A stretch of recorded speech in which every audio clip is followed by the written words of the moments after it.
What a mess at the Oxford Union. A highly anticipated debate between India and Pakistan just collapsed into a public showdown, and the details are absolutely wild.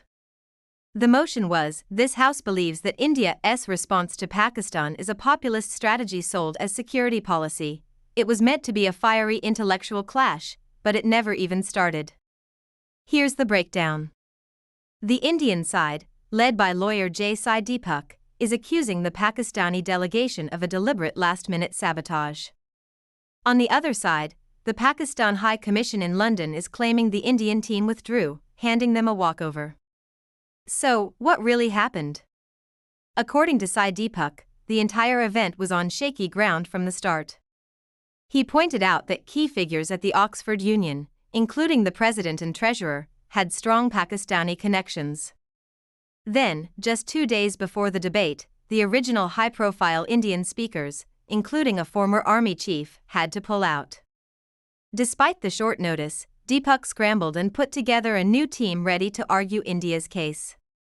But then, just hours before the debate was scheduled to begin, he received a call. He was told the Pakistani delegation, which included high-profile figures like Hina Rabbani Khar, hadn't even landed in London yet.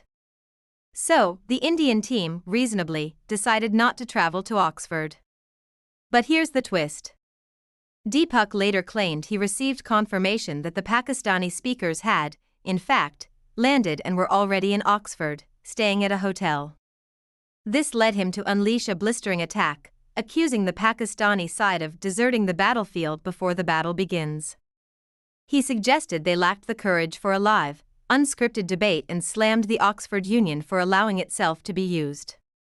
Meanwhile, the Pakistan High Commission released its own statement, spinning a completely different story. They expressed regret that the Indian delegation had withdrawn at the last minute, framing it as a lack of confidence to defend India's policies in a rigorous debate.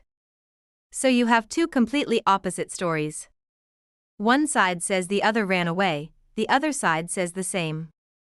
Even Indian lawmaker Priyanka Chaturvedi chimed in, tweeting that Pakistan was crying again and had proven to be liars. It's a classic case of he said, she said, but on an international stage. What was supposed to be a serious debate at a prestigious institution has turned into a farce, with both sides trading accusations. Who do you think is telling the truth? Let me know your thoughts in the comments below. Thanks for watching, and don't forget to subscribe for more updates.